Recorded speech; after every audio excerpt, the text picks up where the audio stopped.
Bon dia, Martí. Ja estic aquí. Avui t'explicaré una història d'un viatge que vaig fer a la Xina. Vaig anar a visitar la Xina i un dia en un mercat vaig veure en un racó amb un senyor vellet, amb una taula, amb unes cartes, i m'hi vaig acostar. I li vaig preguntar si li agradaven les cartes. I em va dir que sí, que ell era mag i que sabia molta màgia. I vam estar molta estona xerrant. Em va ensenyar jocs i em va fer un regal molt especial. Em va regalar aquest joc de cartes i aquest palillo màgic. I em va ensenyar que aquest palillo és màgic. I les cartes són especials. Tenen uns forats que tu poses, veus, el palillo i les aguanta.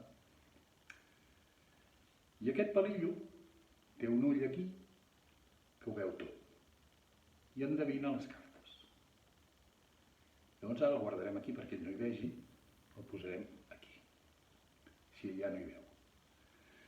I nosaltres el que farem és el següent. Triarem una carta. Agafarem una de totes aquestes, que són totes diferents, i ens la mirarem. I direm, aquesta és la nostra carta. Ell no ho podrà veure. Aquí, per exemple, aquesta carta, veus? Ens la mirem bé. T'has de mirar bé el número que tens aquí i els dibuixos. Val?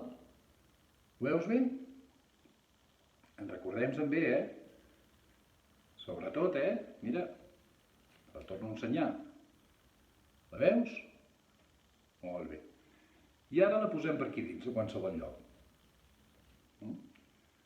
Podem remenar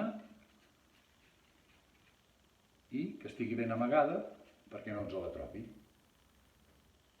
A veure, si ell és màgic, a veure què fa. Anem a demanar-li que faci això.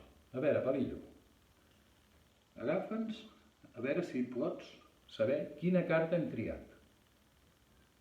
I el palillo farà la seva feina. I comença a moure's i va buscant, buscant, buscant, i ens ha aixecat una carta. Mira, és la carta que havíem decidit. El número 10 dels dibuixos. Totes diferents i ha triat la carta. És el palillo màgic. Que tinguis bon dia.